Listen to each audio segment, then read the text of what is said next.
Hi! In front of me is Motorola Moto G82, and today I would like to show you how you can switch on or off automatic screen rotation on this device.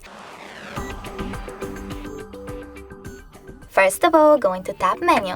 Now you need to look for auto rotate icon, and when you find it, just tap on it. As you can see, mine is blue. That means that auto rotation is on. If you wish to turn it off though, you can do that by clicking on the same icon. If you want to, you can go into settings as well, scroll down and tap on display. Then scroll down again and click on this switcher next to auto rotate screen. If it's blue, that means that auto rotation is on. In order to turn it off, just click on the same switcher. Thanks so much for watching. If you enjoyed this video, don't forget to leave a like, comment and definitely subscribe. Bye!